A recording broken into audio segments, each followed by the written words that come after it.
Hello, everybody, and welcome to another episode of Tried and True, a podcast hosted by Delaware War Machine. I'm your host, Paul. And I'm Dan. I'm Andy. And I'm Erica. It's been a real long time, everybody. I think the last episode we had back in November, so thanks for making time tonight. Happy New Year. It's not Christmas anymore, so you know.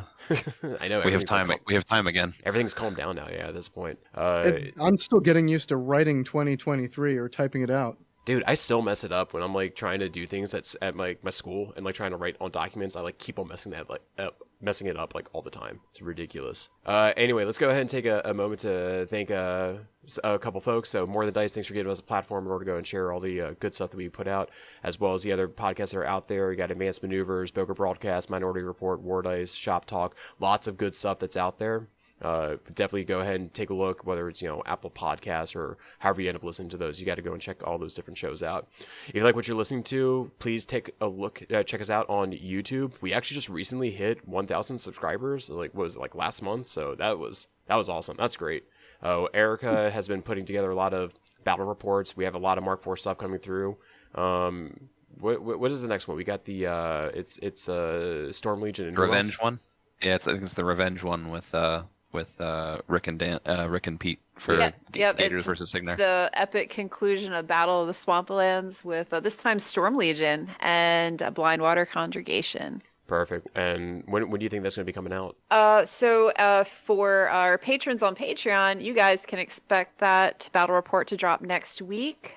For everybody else on YouTube, we're looking at sometime the week of February 20th. Perfect. Wonderful. Well, that's good stuff. And speaking of Patreon, if you didn't know, we have a Patreon. We have been getting a lot of support from those who are passionate about the game. So for those who are supporting us, thank you so much. With your help, we're able to assist us with being able to make more quality content. And we have been, really, really grateful for that. So thank you so much for helping us being able to make the content for the community. And also, I wanted to go ahead and give a shout out, or actually to our first sponsor. We are being sponsored by Tabletop Armory. If you're not too familiar with it, Tabletop Armory is a Etsy store, and I think actually the guy who owns it, Ron, just started up a new website. We'll put it down in the show notes below. But talking to Ron, he helped us out, and we have a code which you can see down below. It is Tried True 10, all one word. And you end up using that, you'll be able to save 10% on your order onto the shop.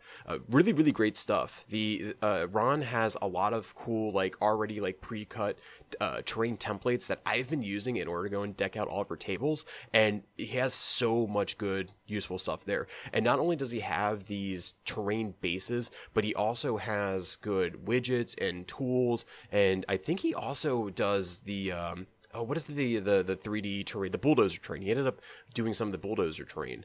And I like I like how modular it is. Honestly, it's all fully painted. It's all fully 3D. It's really, really good stuff. Well, it's not full. It's finished, but then you have to go ahead and do it. So you have to base it. You have to go and do your terrain stuff with it. But the modularity to it, absolutely. He has these terrain packages. He has forest templates, water lake templates, and just lots of really, really good stuff. And Eric and I have been powwowing with it. We're gonna go try to make some how-to terrain videos using that stuff, and we have a battle report in a graveyard showcasing just nothing but Tabletop Armory stuff. So you got that to look forward to. So Ron, you're out there. Thank you so much. And again, that code is Tried and True 10. And with all that out of the way, I think we just go ahead and talk about the outline of the podcast. And really, today it's back from a long hiatus. We're just going to go and take a look at what's been going on, what we have all been up to between, I guess, November and now, and just talk about the official release of Mark IV. So let's just get right into it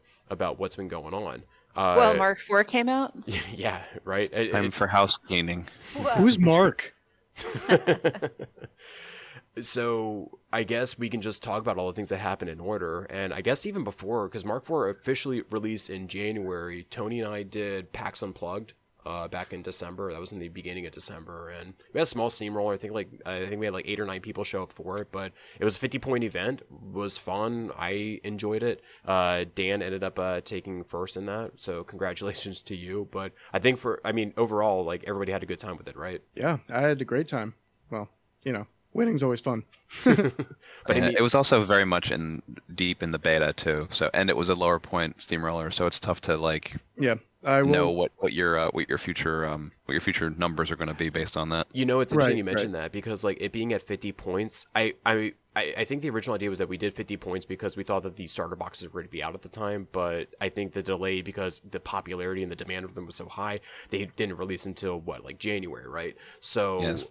yeah, so we did 50 points and you know, it wasn't super exciting, but I think it was still good regardless. But I think though in the future, I mean, I got to go talk to Tony if we end up running it again. But I think the future we should probably look into doing a 75 or 100, but probably having it within like smaller amount of people or shorter rounds, or not shorter rounds, but maybe have it over 2 days. But I think preferably if we do like a 75 with 16 people, I think that'd probably be the best thing. But speaking of Yeah, I think so. steamrollers, who went off to Maplewood? Me, Dan, and Erica were all there, right? Yep. Yeah, Shout out and we to also- I was gonna say shout out to Seth and Steve. They ran a really nice event. Well, Steve played in it, right? Seth ran it. Yes. You talking about Rabido?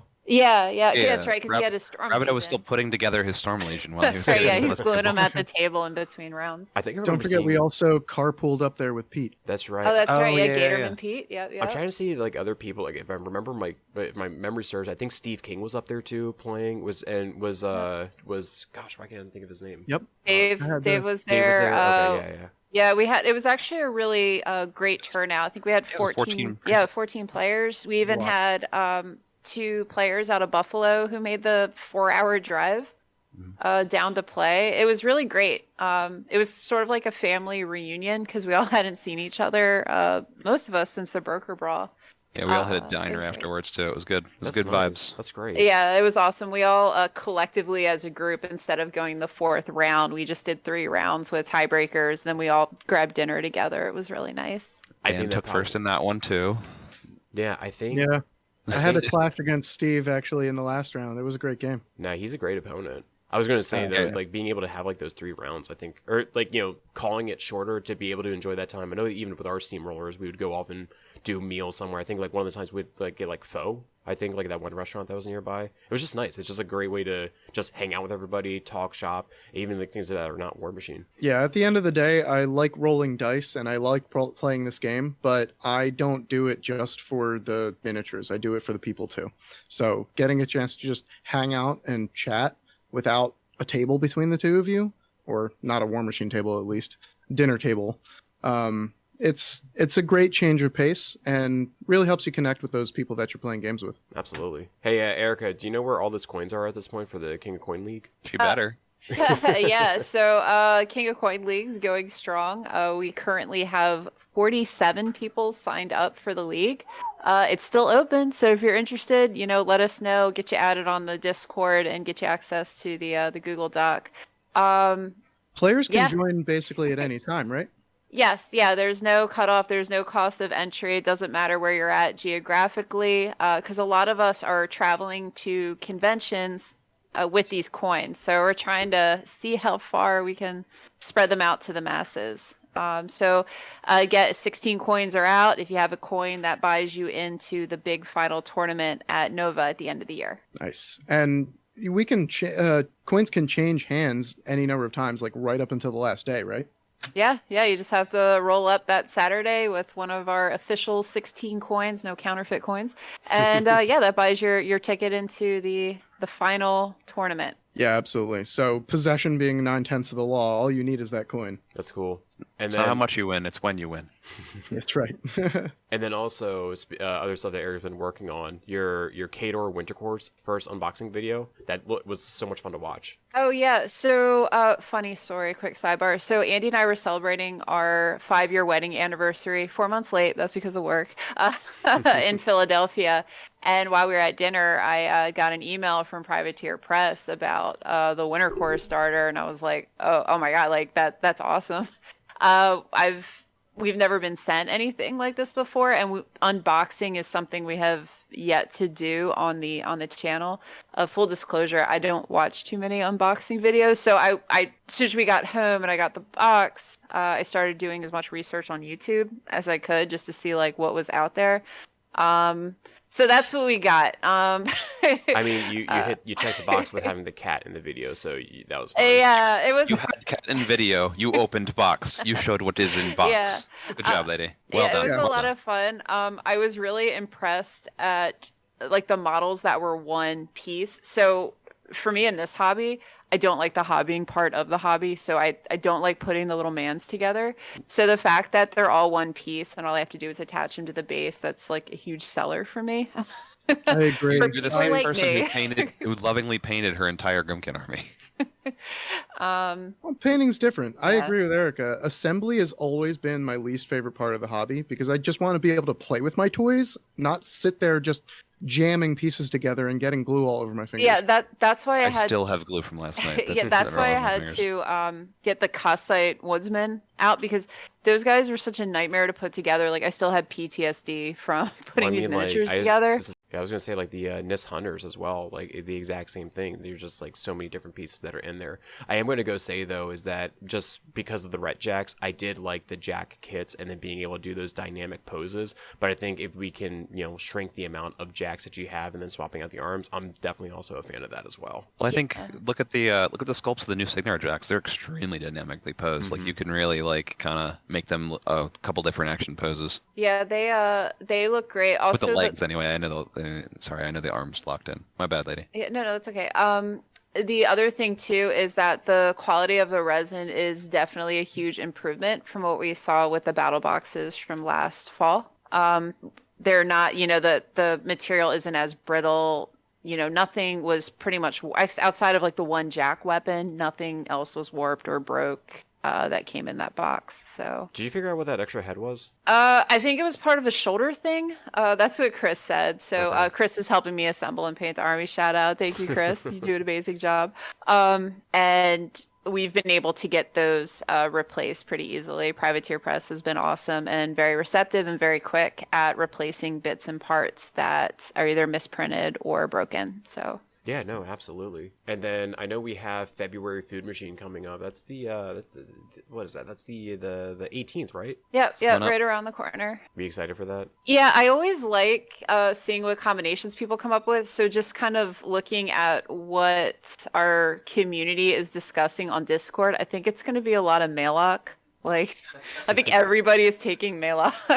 I was really hoping that we would have Unlimited out by now, so you could see some really funny jank in the in Mark IV style, but it's gonna end up being a Prime event. Yeah, that was actually one thing. I guess we'll hit on the point a little bit later. But that is something in the app eventually with list building I think would be really beneficial for TOs that are trying to run events like this. Have some sort of like unlimited cross faction list building, so we could do stuff like cast your drafts or faction swapping. Right now, it's very static on how you can build lists because it's strictly by army. There's no cross army or cross faction in the app right now. Yeah, I'm interested to see what that's going to go look like when you would do unlimited for like with the legacy factions. But I'm guessing what that's going to go look like is that the army is just going to be, Retribution of Skyrim, Protector of Menoth, Kador, and it's just going to have all the models that are there, and you just, plug them and pick them in from there. Yeah, I would assume there'd be like no theme or anything. It's just this is the whole faction. Yeah, I'm like wondering if they're going to have like here's like the Prime drop down menu and like the unlimited drop down menu. So whatever that ends up looking like, I've been interested to see what that's going to go look like. It'll be the Company of Iron Tab. That one thing that nobody touches. I forgot. What does that button do? Oh no, what have I done? How do I get back? Put it How do I put it get put it back? Other stuff that's been going on. Earlier I mentioned about all these stuff that I've been working with on Tabletop Armory. So I've been doing a lot of terrain projects. These terrain projects are being used for our battle reports. I have not been able to get as many games in. I haven't been able to paint any models because I've been really kind of really focusing on getting as much of this terrain done for the bat reps, for our steamrollers, and even for Nova as well. So that's been a pretty fun thing. So I mean the graveyard, I'm super happy with how that came out. I think the next one that I have in line is I think it's gonna be my last Signar table, so that'll be cool. Low but steady. Yeah. Oh my god, it's just so much insulation foam. Ugh. You're doing God's work over there. I mean, I feel like it because I'm literally making a world. It's great. Hopefully we can use it more than once. Yeah, Uh, it'll get used. and then when's the Susquehanna Scuffle set to go again? That's So October, right? October. So October 7th, Sussy Scuff 2023 is a go. Thank you to Grant and Marcelo. We are going to be able to utilize the battle bunker in Philly. So that means we can get up to, what do we say, 36 people in there? And this is a 3-person team event, correct? Yeah. So the Susquehanna Scuffle is basically a fun meta off.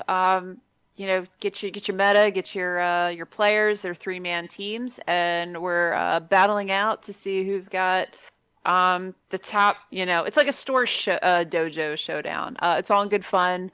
We had a really great time last year. Prize support was great. Thank you to Privateer Press. We had medals, tons of models to give out to all of our players. It was great. It's going to be a 3-round event. I think we're open at 8, kicks off at 9, and we're hoping to get everybody out of there before 6. When are we starting tickets on that, lady? Oh, yes, good point.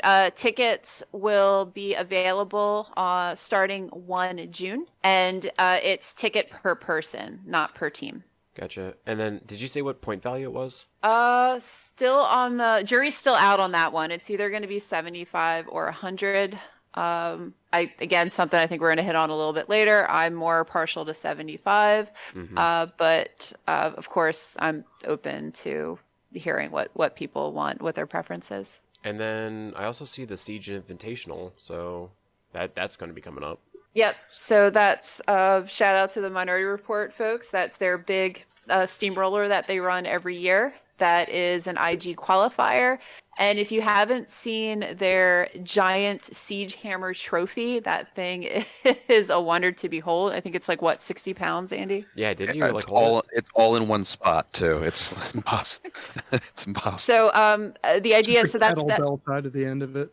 Yeah, so that's like their that's going to be the big trophy. So after 5 years, so if you win, you get your name like on a little placard on the hammer. And then after the 5th year, they're going to do a lottery, and if your name is on the hammer, you get entered in the lottery. And if your name gets picked, congratulations, you get a Siege Hammer. That's so legit. I'm flying out this year. I don't Erica, you can't make it, right? I can't, but I would like to sponsor one of our community members from Delaware War Machine to, take my ticket for that. So it's a cool Chicago trip. Maybe we'll get somebody to go. Rick might be going. I'm not sure. I know. I'm sorry I'm missing it, guys. I'll try and catch it next year. And then I guess for the last big events that's happening, it'd be normally towards like the end of our list, but it's actually it's the Boca Brawl, and it's sooner this year. It's in April. Yeah, it's coming right up. I cannot believe it's like so soon. Yeah, that's coming right up. I think that's one of the reasons we jumped on October, because that month freed up since the Brawl got moved. Yeah. Oh, for Sussy Scuff, yeah. Yeah. I'm really, really excited to go ahead and see everybody for that. Because again, like I haven't been off to the shop as much as I would like to, but I'm looking forward to being able to see Seth and everybody from Portal and stuff there. So I can't wait. All right, well, you're on our team, so get some reps in, man. Okay, cool. It's like Paul doesn't need reps. He's just gonna drop Issy like 5 games in a row and dominate. I mean, That's been my experience so far playing against her. She's pretty good. She's real good. I know. So yeah. All right. Well, then I think that's all the different events and stuff, and then. We're talking about the all the different battle reports that we have with the Mark IV armies. So Erica, we said that Storm Legion's coming up. When's Winter Corps and Orgoth, I think, getting on the channel? So Winter Corps will probably be our next Mark IV army we're going to have featured on the channel. We're aiming for March on that one. May have to get pushed to April because we are going to Adepticon. There's a lot. This is a busy spring. So I would say April at the latest. I know Rick he's excited. Always loves coming on the channel, sharing his army. He's got a fully beautifully painted up Storm Legion army, so we'll more than likely have him back a few times to share Storm Legion. Yeah, that's great. And then for Orgoth, I know I got mine, but again, like the painting of them is not going to be. I refuse to put a gray army on the table, and I'm pretty sure the viewers wouldn't like that either. So I don't think we have anybody locally who has fully painted Orgoth yet. I mean, of the people that have them, I think they're just starting to work on Cap's them. painting them up Cap's right painting now. up. You should get Cap's Dave got to come some. down. Get Dave to come Didn't down. Dave too. paint like Yeah. 3 full Orgoth boxes for Captain Yeah, Yeah, he's way more than full FA. That guy's a machine with a paintbrush, I'm telling you. Yeah, so one of the things for the battle reports, we did put out like a New Year's message, just, thanking everybody for their support and their feedback and kind of like a look back. This is where we started. This is where we are. So quality for us is definitely forefront, and we want to make sure that we maintain that. Which is one of the reasons for our recording. We're transitioning to, or we have to, one battle report a month. So that allows us to, get better angles. So you guys get closer to the action, make it more dynamic.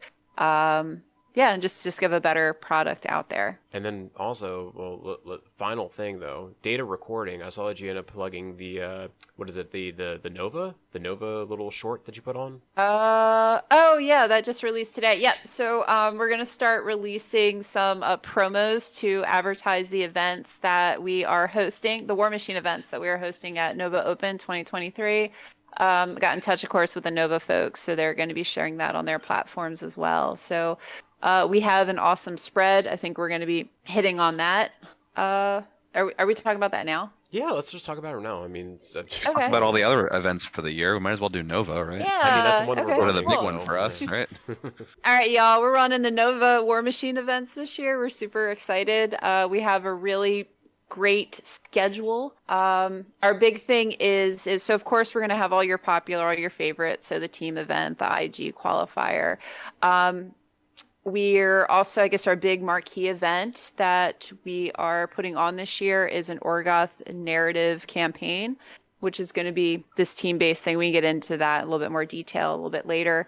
King of Coin finals, of course. We're also having as an alternate to the IG qualifier. So if you're coming back to the game or you're new to War Machine, you have some models, you just kind of want to like check out the scene, but maybe you're not feeling, the really hyper competitive scene of the IG qualifiers. We wanted to make sure that there were events offered for that part of the community as well. So we have the casual Nova Steamroller. We have that Orgoth narrative event, and then we're going to have open play at the table. So if you want to come roll dice with the tried and true crew and other members of Delaware War Machine, we'll be there to play games with you. And there's going to be prize support for all of these events. So regardless if you're playing in the IG qualifier or King of Coin, there's going to be some sweet swag and prizes for everybody. I'm really excited for Nova. I think it's great. I think the amount of events that are going to be run, and also you get the King of Coin. And what was interesting is that when you put out your feeler for King of Coin to begin with, I remember it was like a Google form. He said, "Are you excited for King of Coin?" And one of the responses was, "What is King of Coin?" And I know that I actually clicked that. I'm like, "What are you talking about in here?" So, what for those? Because you mentioned it earlier, but what is it like? So people know what that actual event is. I'm gonna, Dan, I'm gonna kick this over to you. That's great because I wanted to talk about it anyway. You're the best at like explaining this kind of stuff, so please. So, you know how in Lord of the Rings they made all of these like holy sacred rings for all the different races and everything, huge magical power and everything? Well, King of Coin is kind of like that, except instead of forging a bunch of rings, we stamped a bunch of wooden coins, each with their own faction symbol on it. Now, at the end of the year at Nova, we're going to put on a tournament. It's a free tournament to enter, and it's an invitational, but it's not traditional like any other invitational. You don't score points over the course of the year. You don't have to go to different events and do it. Your entry fee into the King of Coin tournament is a coin. If you have one, you get to play. And you can get a coin by challenging somebody that has one. So at the beginning of the year, we mailed out all of these coins to several different meta groups on the East Coast and instructed them to give them out, one to each of the players that they trust to carry their coin around. And they're the coin holders. So all you have to do at any event, either casual or a tournament or just a pickup game at a kitchen table or anything, you find one of these coin holders, challenge them to a game, and if they lose, they have to give up their coin. You now hold the coin, and you can enter the tournament. When you sign up for the league, basically you get access to the Google Doc that tells you who has the coins at any given moment. So basically, if you know somebody who has it, you can there's a big target on their back. That's right. And you can gain or lose a coin any number of times throughout the year. So that's why it's important for us to keep track. We want you to register and send us your information if you're going to be in the league and getting a coin, because we want to be able to get those coins back and make sure that we have a full, clean cut tournament for this invitational at the end of the year. And it's a format I'm super excited about, so I really do hope we can bring it back next year as well. Yeah. I was just going to say, to caveat off of that, so this year the coins are wooden, right, guys? So this is the test year. If I can get all 16 coins back in DC, we may be able to upgrade to metal for 2024. So just keep good accountability on the. That's right. Even better incentive, bring them back. So yeah, Pete and I just got back from Captain Con. We saw a couple coins change hands during the tournaments, so they were up there. They're all over the place right now. I want to see when we get to Canada. It's only a matter of time. West Coast. Yeah, that would be cool too. Yeah. So because you can take this coin anywhere, it's important to know who has them and where they might be located. That's also another function of that spreadsheet. So if you choose to join the league, but you don't know where the coins are, you can log in and check the spreadsheet and see, okay, there's a coin, 1 or 2 states away. Maybe if I look for an event over there, I can make a day trip, I can do a tournament, I can find this guy, get his coin, and take it home with me. So, we encourage you to be as active as you want in this event. You just cannot challenge the same person that's holding a coin more than once per week to prevent things from, just changing hands between the same 2 people repeatedly. Wasn't there also guidance that it's like they all have to be played in person? Like there's no war table games, right? Yeah. There's a few other things involved, mostly around being able to physically pass the coin to somebody else. Gotcha. Yeah, we can't stop you, but we highly suggest that these be in-person games. Yeah. In regards to information that we need for you to register on the league, it's really your name. I don't even need your last name, a good email address, and then what banner or a meta you will be playing under, or like what store. So what's your local gaming store? That way, if people do want to play, they can have a general location of where that coin is. Gotcha. And then just correct, because I don't have the schedule in front of me. Is King Coin the same day as the Orgoth narrative event? It is that Saturday. Gotcha. So then I guess I can use that as a segue in talking about that. I am really, really, really excited for the Orgoth invasion. So this event, we're actually doing like playtesting for it right now, and I think the current scope of what we're doing right now, because it's like our test year for doing it, it's like a bit of an escalation style event. So it's going to be a 50, 75, and 100 point scenario. And what we're going to do is once the scenarios are finalized, we'll post them online so you can go ahead and take a look at it. But like right now, it's kind of a seize the objective, protect the civilians or try to capture the civilians, and then finally like storm the gates of a stronghold. Like that's at least the current rough draft of what we have right now, and it's been really, really exciting to work on. And actually, I haven't been able to make it out to the shop, but Erica, you were able to go run the 50 point event this past Tuesday, and you said that it was I guess well received by the people there. Yeah, we got a lot of good feedback. So I guess to take a step back, so we're doing this as like a narrative campaign of the Orgoth invasion, right? So when players come to this event, we're going to split the group up in half. One group will be playing the invading force, the fighting for the Orgoth, and the other group will be playing the invaders, fighting for the Iron Kingdoms. Doesn't mean that non-Orgoth players can't play on the invading team and vice versa, right?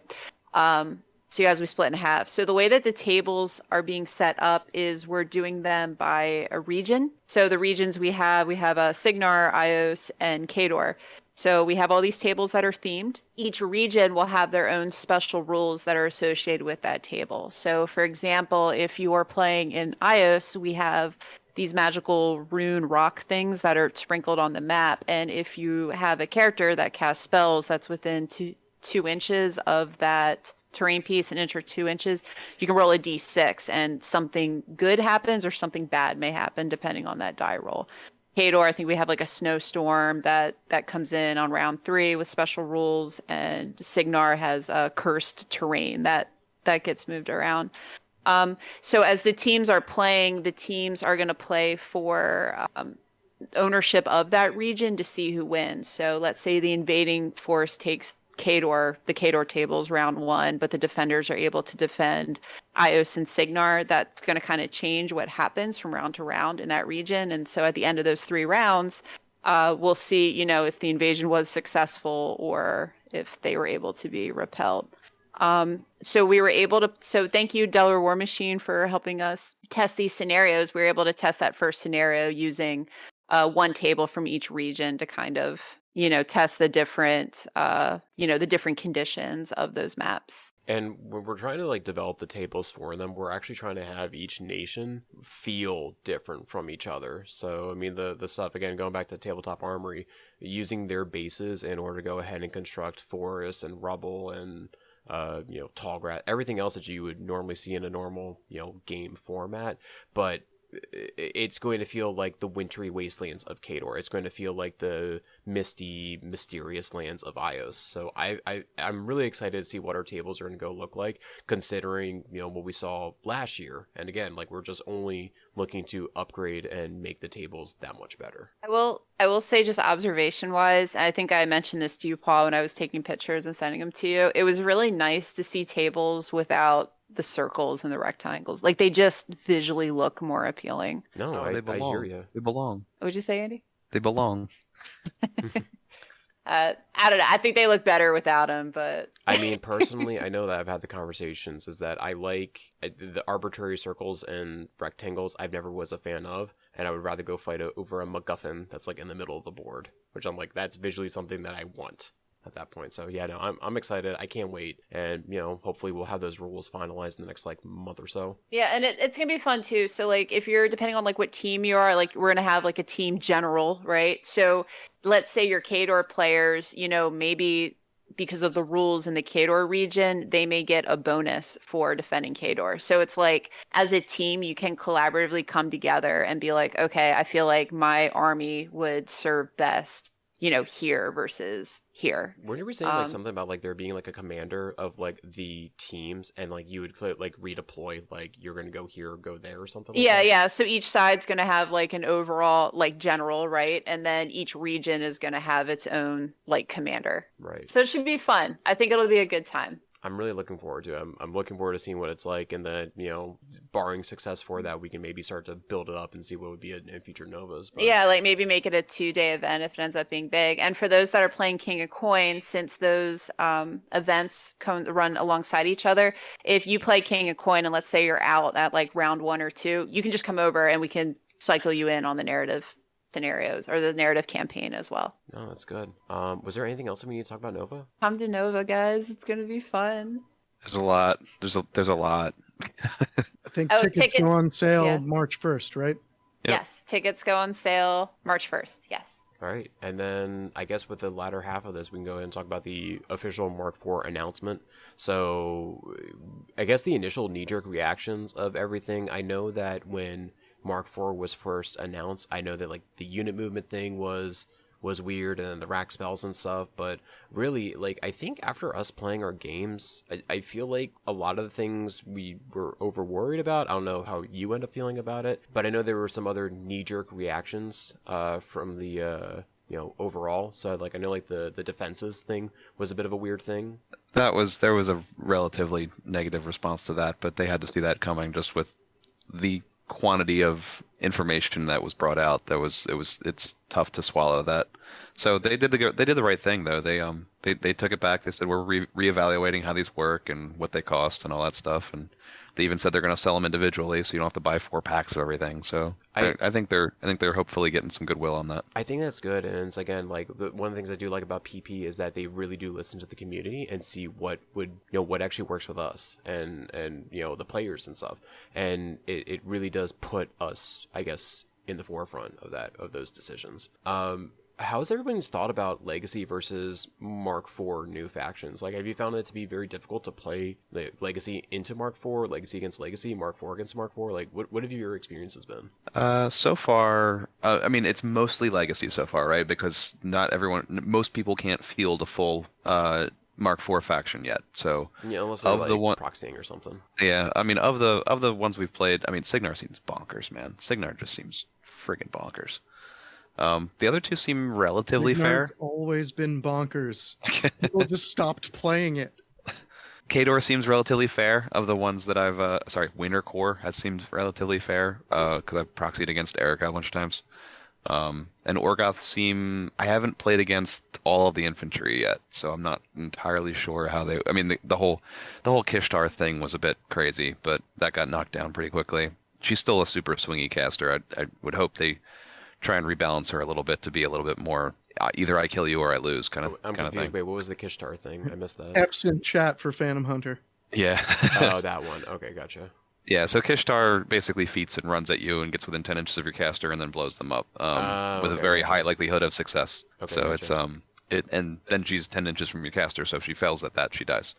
Gotcha, yeah. She's probably spending the majority of her stack trying to put up the buff spells needed to actually nuke. Yeah, but she's part of the new faction, so the casters don't need to allocate focus. It's actually, I'm thinking about this though, is that if you had that, you probably could have just, you're saying 10 inches, but you probably do 15 inches because of Arcane Focus or whatever that one command card is and stuff. No, it's her control range aura. Yeah, her feat adds damage rerolls when you're in her control range, and accuracy rolls when the ally shooting or attacking is in her control I'm sorry, range. I'm being dumb. I'm She thinking needs about to be up Sabrath, in your my face. bad.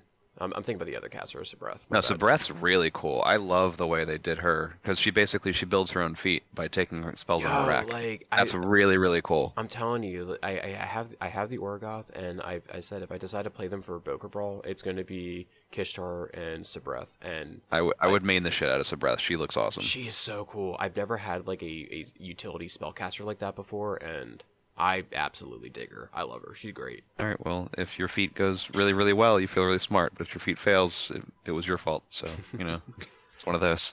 Yeah, I've actually played a couple of games with Retribution against the Legacy and Mark IV. And to your point about new Signar, because that's the only Mark IV army that I fought against, Rick's army. It was very hard for me to puzzle around like how to deal with, I think, Wolf's feat, where he would go and shoot you if you were to go to remove something. So yeah, I have two kind of big complaints about, not huge complaints, about the new stuff in general. I think they have a lot of random crit effects that are extremely powerful. Wasn't that the and thing can kind of they just were gonna have like in the thing? More I know, crits. but I don't. What are I you don't, just mad about last night? That's all. No, it's not even that. I don't like games being decided on like a random crit happening. You know what I mean? Like, oh, I didn't plan for that, but cool, I just killed your caster. Neat. That kind of thing. Bro, that's been like all my games. Like, no joke. I get completely tabled, and then I'm like, well, I guess I'll try and assassinate you, and those have been all of my wins. Yeah, but that crit slam was not even part of your assassination. It just kind of happened. It was just Hey, like, man. oh, It was pretty cool. I guess I have crits on all my weapons. I don't know. There's that, and I feel like the new factions get a lot of focus for free. Like a lot of focus for free. I mean, irrespective of Can the we, caster. can we take a second to talk about the Signarin mechanics? Those They're things not are dumb. They're not okay. They're not No. okay at Do all. they still do the thing that they're able to go do accumulator? Do they still have accumulator? Yes. So the striker chassis has accumulator, and they have empower. So a single mechanic model basically completely fills up a striker without anything from the caster. Guys, they're only 4 points. Jeez. Yeah, and they're armor 17 with 5 boxes, And they hit like a truck too. and they're just good in combat.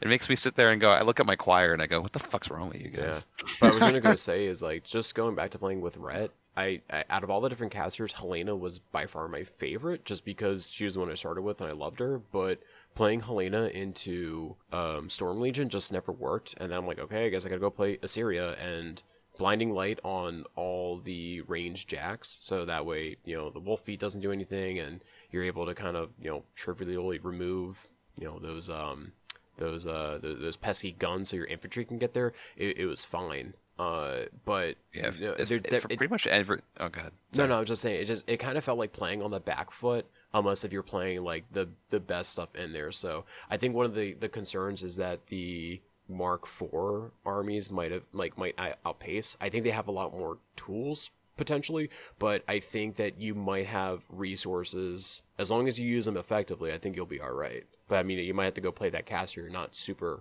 thrilled with because they're the ones that work. Yeah, I think that's very, very true. In that basically the new factions have a lot more. You have a lot more fun list building the new factions because you have a lot more variety of things to tool around with. With the legacy factions I've seen so far, it's basically just like you build the one list that works. I agree. I feel like the new Mark IV armies have that versatility element that's missing from the legacy ones. And as always in wargaming, having options usually equates to having power. So the more ability you have to customize your rack spells and your jack loadout to exactly what this army needs the tools to do in a certain matchup, or cover another army's weaknesses, that sort of thing. They have much higher ability to do that than the legacy factions do at the moment, and I think that's where the tipping point may come in. And you know what? Also, I was going to go say is the Mark IV army spell racks. So playing my games against Rick, because he did Storm Legion all the time, he would always do, I think, deflection and something else. And basically he always had deflection, so like, all right, I want to be like def 15 from shooting, and good on him for doing it, because that's like the smart decision to go do.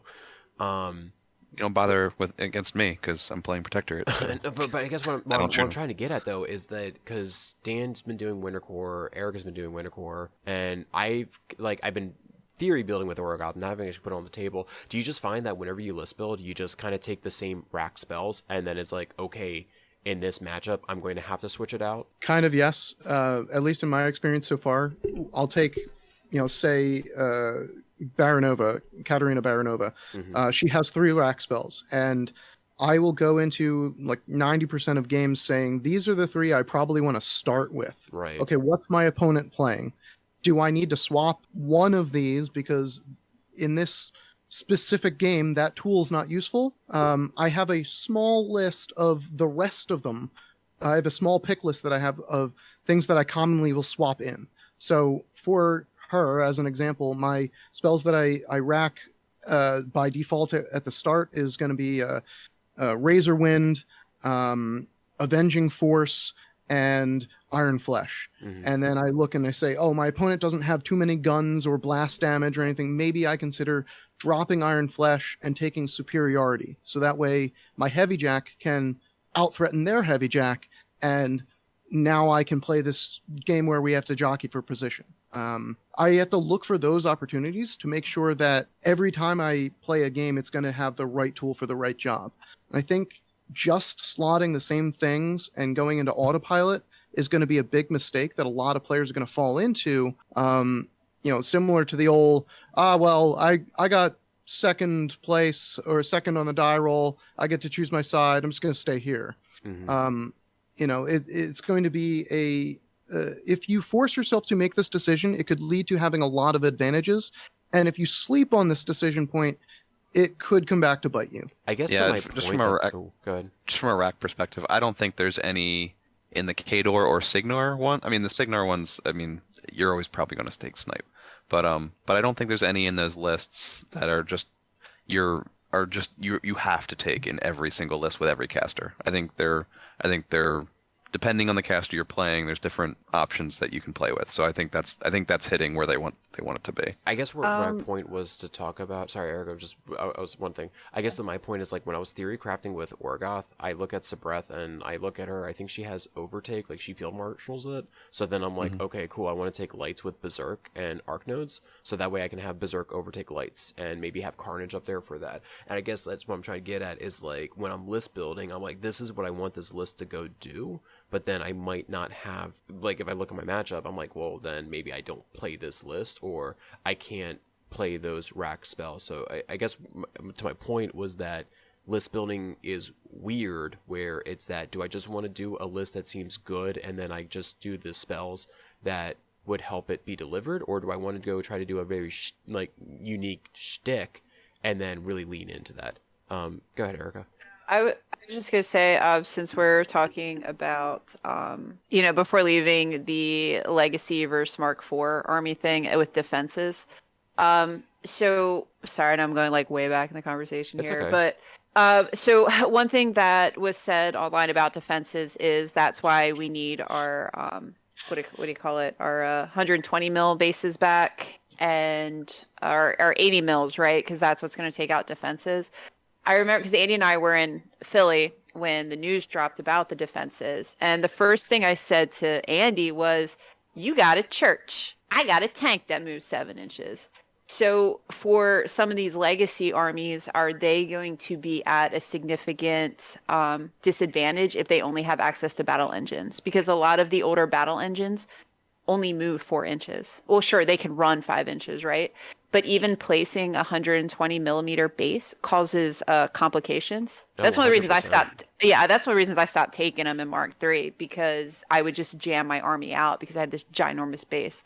I mean, the cart, right? The corpse cart, that's its own thing. But That's a solo like you if can throw. yeah, but if I'm relying on these big bases to run over these terrain features, I don't know if Legacy is going to be able to keep up the same way a Mark IV army does, just strictly because of those 80 millimeter bases. No, I agree would with appreciate that, you yeah. not slandering my pipe bargain. Thank you. No, but I actually no, because you're saying about. I remember that there's a huge issue, and I know like when I was playing my Tridents all the time, I needed that landing spot for it to be, and there was no landing spot that it couldn't be up there. So yeah, no, I think not. I think having a 40 millimeter bigger model on the table is definitely going to cause some complications in there. So no, I agree. What about our Well, overall? Oh, go ahead. I want to dovetail off of what you were saying about what kind of list do I want to build. Oh. And you were saying, do I want to make it some like purpose-driven rack spells all do a certain thing, to pull off this cool combo that I have in mind, or do I want to just take delivery spells? And I think that's the beautiful part about Mark IV. You can do both. Oh, I thought there was more to that. Yeah, you- still.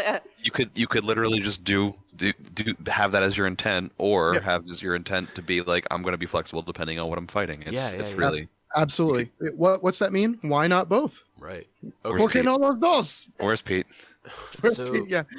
so let's go and talk about our different point sizes. It's funny we say like on the list it says 100 versus 75, and we're not even talking about 50 or 30s. So do we even need to mention 50s and 30s and why it's not even part of the conversation? I No, would I like think- to. Yeah, I would too, definitely. I think 30 points is ideal for new players to get into the game Absolutely. and starting to move models around. Sure. Agreed. absolutely. I had a chance to demo the game at 30 points with somebody. I unpacked like 6 models total or what have you. And the person that I was teaching picked it up very, very quickly because I wasn't overloading them with too much stuff. I can play 2 50-point games in the space of one game night on a weekday. I would never be able to pull that off with a 75 or 100-point game. Mhm. Those games definitely have a place. Talk with your friends and see if you're interested in those game sizes. I'm also, and then with at least for the 50-point ones, again, with how Steamroller goes, it's weird because I think you kind of run into the same issue of like doing small point games like a traditional 25-point game in a Steamroller. Like it was playable. I think I played that with the other Andy at AU when Mark III was still being played. And I mean, it was playable, but it just, again, it felt weird having the low amount of models spread so far across on the table. I think other scenarios or more dense terrain to actually feel like you're in like a city or a thick forest and you're doing a fight, I think might feel better for 50-point games as opposed to these large swathing or these large locations or with like the big open areas, because it's very easy to go and pelt and shoot things off. I know when I played my game against Rick, he did Storm Legion versus my Retribution Helena, and I remember that I'm trying to move my guys up, and it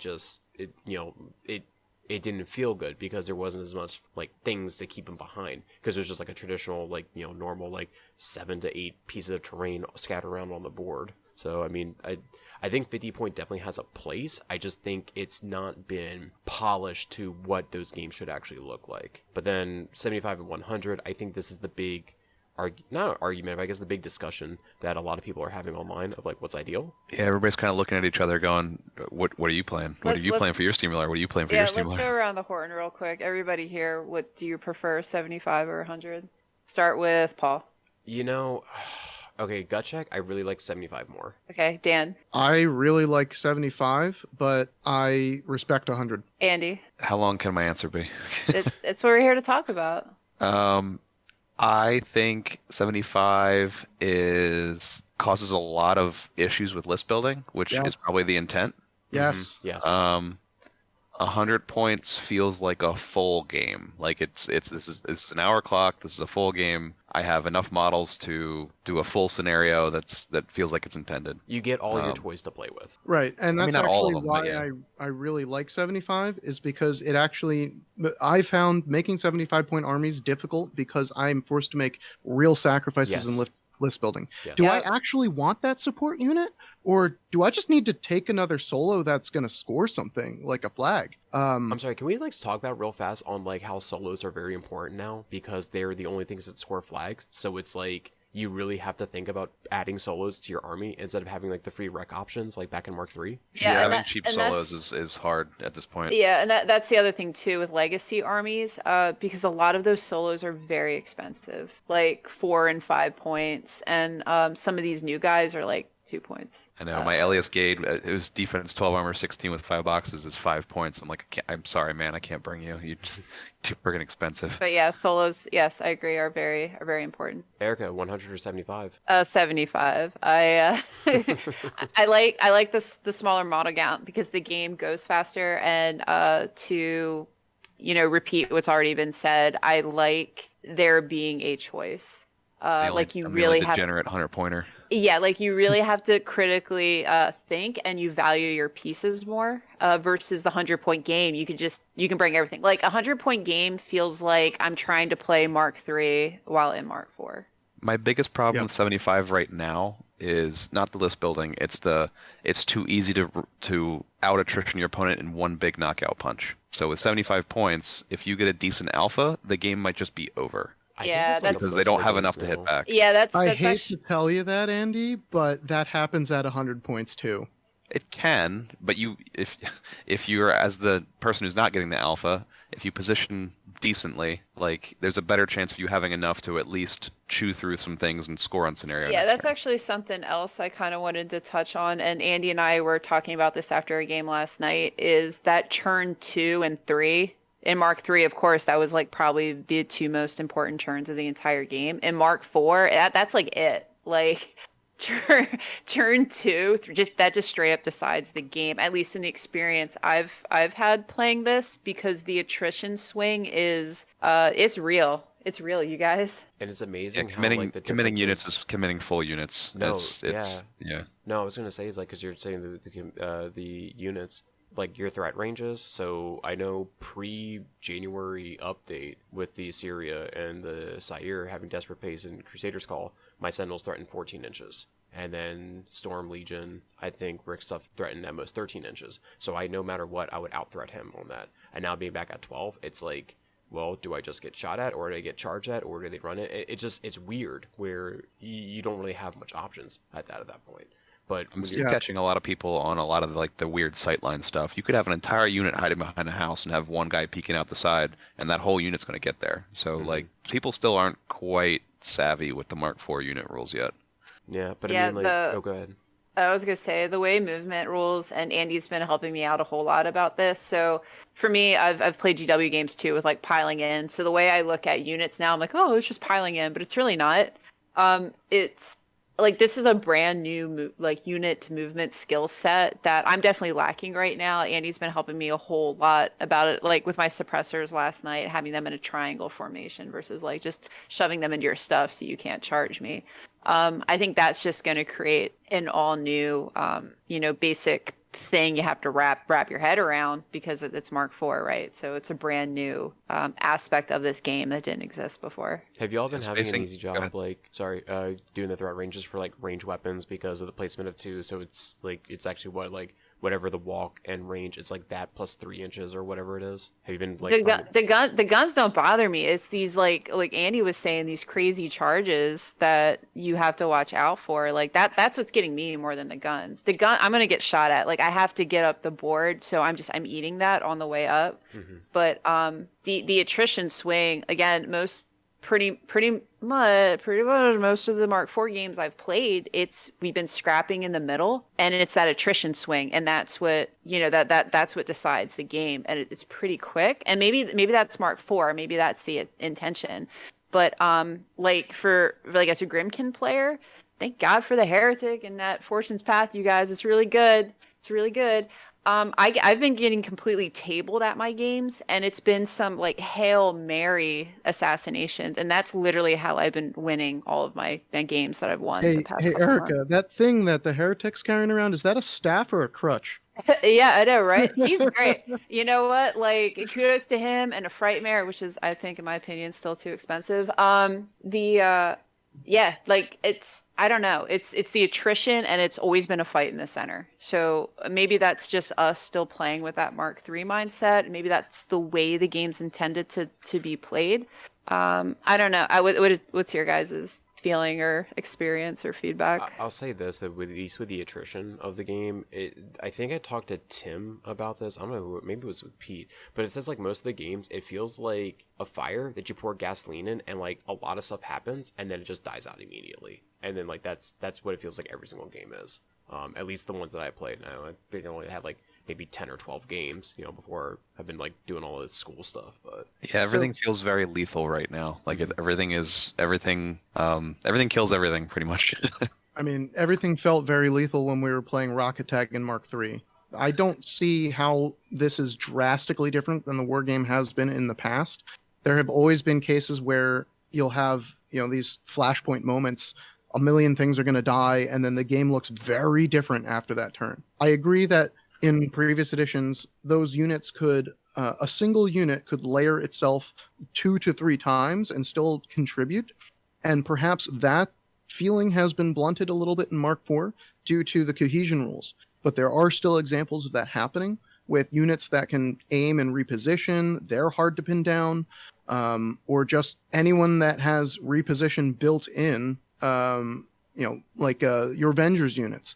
They just walk 7 inches and then they repo to the 4 corners of the table, and it's extremely difficult to pin this unit down. It's very mercurial. I think that one difference I am seeing is that a lot of the legacy factions are still heavily melee based, whereas the new Mark IV factions have a inherent built-in ranged attack quality to them that I think does kind of eclipse some of the legacy factions' capabilities. Is that more of a dual attack, or is that like strictly range dedicated weapons? It's just all the new factions. They have got a lot of lightning guns now. Right. They got what is a spray 12, sir? That lightning javelin is disgusting. But even in Khador, everything is the Winter Corps. Excuse me. Everything is built with a head nod to having a ranged presence on the table. Your basic infantry unit, they've all got guns. They've got CRA. They've got mini weapon attachments. They're very good at ranged. The suppressors that are due to come out soon, they just kind of bonk you in melee, but they have frickin' miniguns. A lot of the stuff is just, I can do melee, but I am definitely gonna bring bullets to this fight. Yeah, so this is part of the reason why you're having so much success with Assyria. If you have anti-shooting tech in Mark IV at all, bring it, because you're gonna need it. Oh, dude, I'm so excited for my Def 18 Risvas. Like, I cannot wait to play that. I played Kolgrima last night, and my feet and her feet is debilitating. Like it's. I didn't shoot at all that game. You shot to kill Kolgrima. You did it. Congratulations. Gotta love them random crits. What are some other things, though, that we, barring that, other things we're looking forward to? I saw the Doom character jacks, and I cannot wait to get the Orgoth guy with a big old mace. Like, that looks badass. Bro. Man, talk about hands. Bro, talk about the hands. Give me my bare hands. Shut up, Andy. I want to talk about bare hands. Mother bear? Yes. Oh my god, I can't. I'm assuming how this works is it's just going to use a Great Bear chassis, but they're going to give you a kit of just like arms and head and stuff. I think so, yeah. Is that how it goes? That's the goal, yes. Yeah. So make sure that you have the magnets the right way. Am I the only like lame butt here that like in my head canon? So like one of the jacks, my favorite outfitting jacks is for Khador Winter Corps is the Great Bear with the crit mace. Shout out Andy, that thing's awesome. And the shield. And like in my head canon, that's like I haven't picked out a name for him yet, but that's like my character jack for Erica's Winter Corps Have army. you guys actually named your heavies and lights? I've actually named all of I'm them. gonna name that one.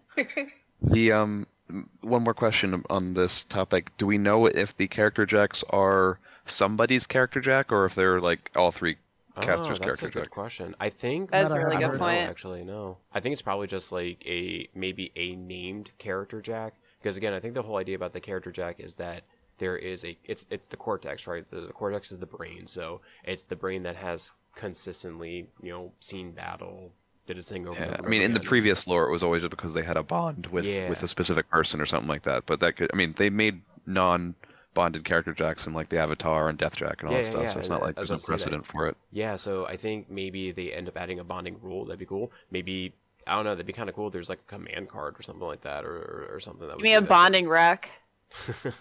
You got enough racks? Anything else you guys want to go and pitch out on there? Oh, can I print cards, please? Like, I really want to. I stare at a computer screen all day long for my job, and when I go and roll dice, I really just want to look at some paper and not another phone screen. Dan, you can print cards. You just screenshot the screen and then just print it out on paper. Stop. Oh, stop. I got That is one. a terrible format. My big thing is one of the reasons I'm not playing any Hordes factions right now is because of that life spiral.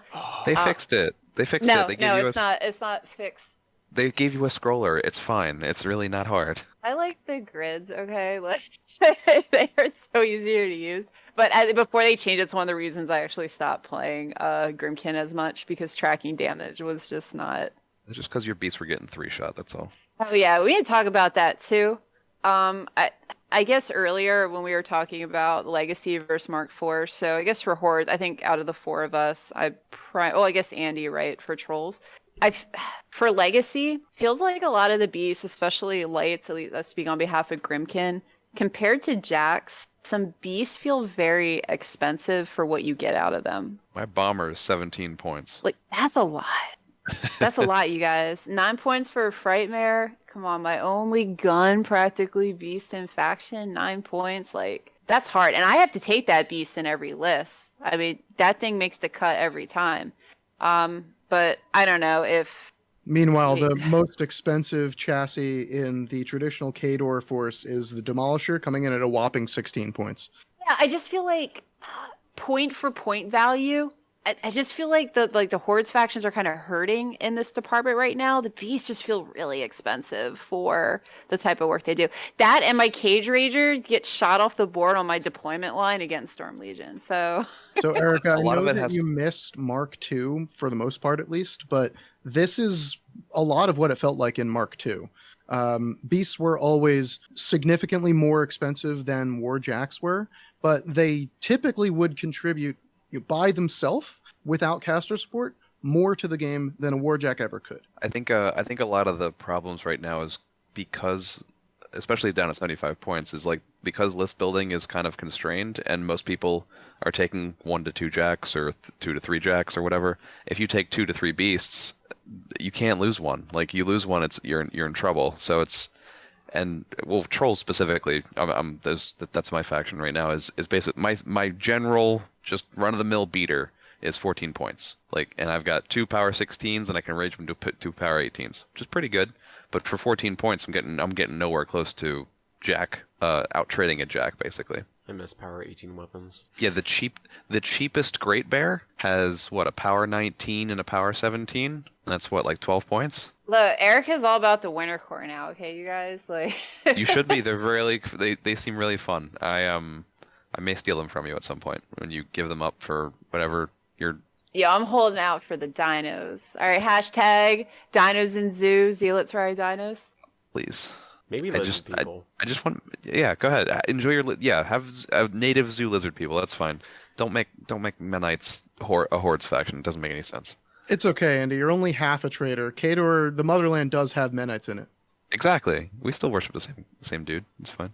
What else am I looking forward to? Oh, I'm looking forward to not having to proxy a bunch of different jacks with different arms. Because that gets really confusing. For everybody involved, yes. Yeah, I'm sorry, Andy.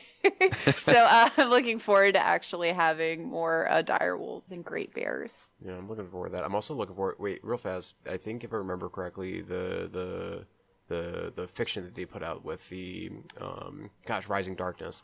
They said the first 3 books were going to be free, and then the next ones is part of the subscription service, right? Am I remembering that correctly? I don't know about first 3 books. I think it was first 3 chapters. So like the first 3 chapters of this story is going to be free, and then after that it's going to be part of. Dude, I am ready to pay for a sub. Like I'm all about it. I was all about it when they first dropped that news last summer. Like I'm ready. Yeah, I'm willing to pay for content. That's kind of the point of it. Because again, and I want more lists, please. I'm also 6 is I not enough. played 3 factions. I'm very list constrained right now. I am also very willing to pay for the subscription service, but I may wait a little bit until after it's started up and running, so I can just kind of let things pile up and then jump in after the fact. I'm interested in see what it is. I'm hoping though it also the service is going to be reasonable. And like what I'm saying is like, is it like worth like 2 Starbucks coffees? You know what I mean? Like that's something you can swing like a month and stuff like that. So I'm looking forward to that. Well, as part of what they're offering, I think they're doing that narrative campaign as part of the promotion with the app too, right?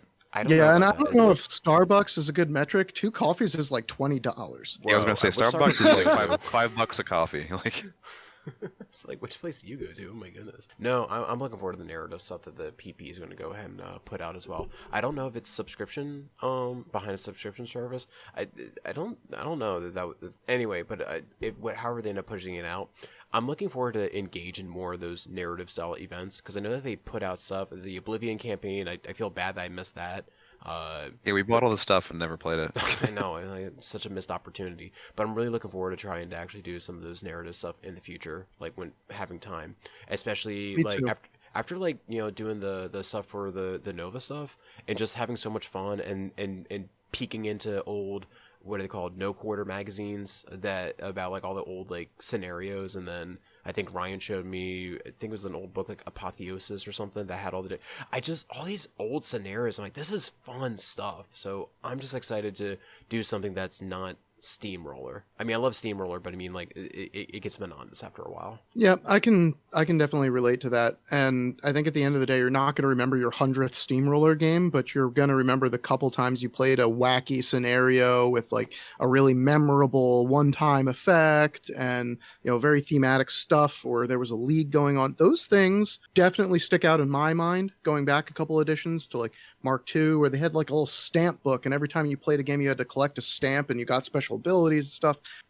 I remember those games more than I remember tournament games, and throwing them at us every once in a while is definitely something I would pay money for. Yeah, I think what was the last thing we did? That Alexia Longest Wait campaign. That's one of my recent fond memories where people are like, "Is the 10 minutes up yet?" because of the Alexia curse. Can we have Alexia move, please? Yeah. She's in my way. She stood in front of my caster. I don't like it. Yeah. And then overall, what do you think about the app changes? Have been cool, like the real time like updates to the models. Oh yeah, for sure. And the feedback function is great.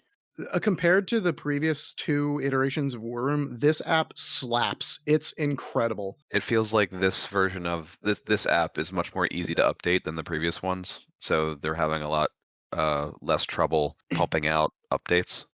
I would like to see more release notes. That's all. Just because the phantom changes are wacky.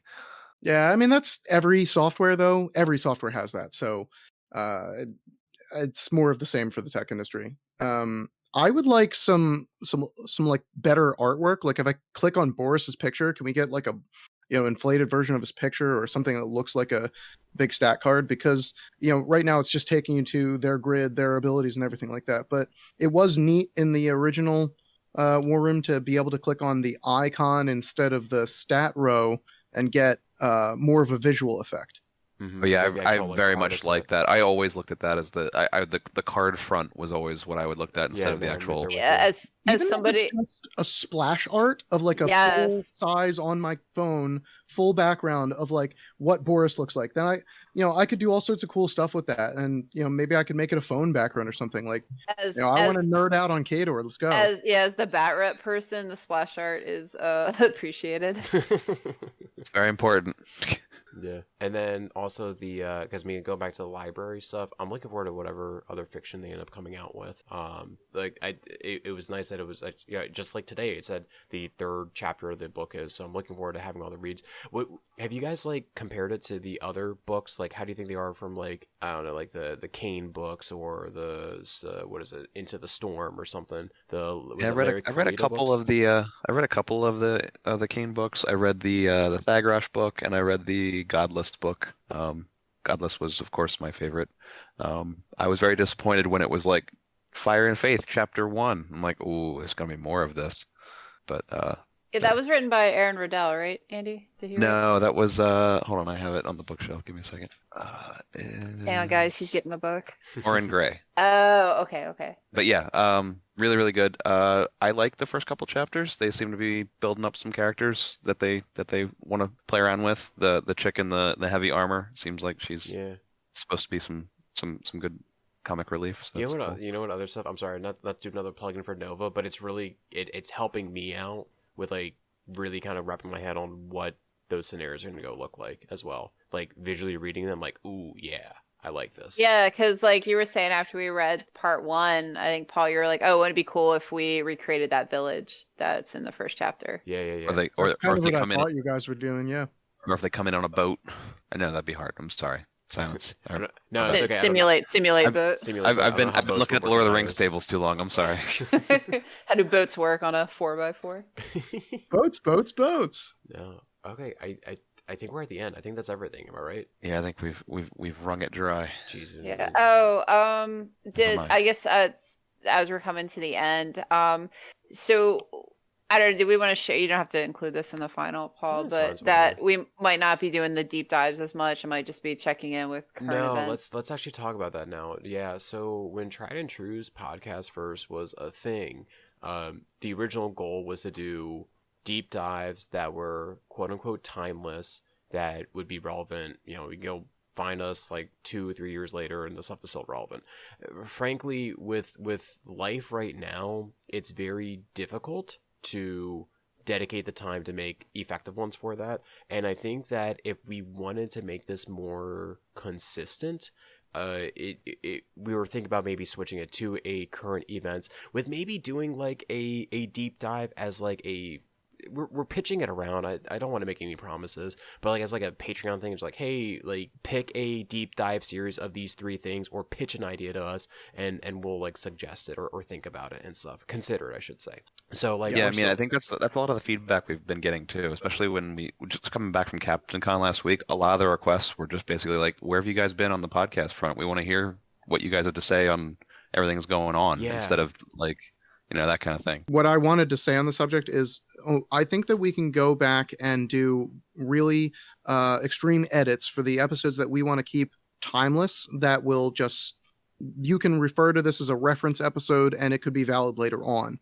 And I think that we might just start doing episodes that have a more run-of-the-mill feel to them, but it means that we can produce the content more often because it will be less drain on an editing perspective. Mm-hmm. It's a labor of love, and it does sometimes require that extra investment, which can prohibit some developments. All right, cool. Well, if anybody has any closing remarks, I will just say thank you for hanging out with us this evening or morning or wherever you're listening to this, and thank you for your time. Appreciate it. Yeah, we really appreciate everyone that takes a listen to the podcast. So thanks a lot for stopping by, giving us your time. I know this was a long recording, but if you got here, you're a real fan. Thank you. I'd like to plug our charity steamroller one more time. You get to cheat. It is February 18th. We call it Food Machine. Be there if you're local. Yeah, thanks for listening, everybody. Thanks for all the feedback on the YouTubes. That definitely helps. Us fine tune what we're doing here. Try and True, we're going to be at a couple conventions this year. Bump into any one of us to score yourself a Delaware War Machine 40mm Coinbase. You can use that guy as a proxy or a flag. And we love, we love all the feedback, and we love meeting everybody. And we are super excited for Mark IV, and we hope to see you at the Nova Open. Cool. All right. Well, everybody, thank you for joining us this podcast episode, and we'll catch you on the next one. See you. Good night, everybody. Bye. Night, everyone.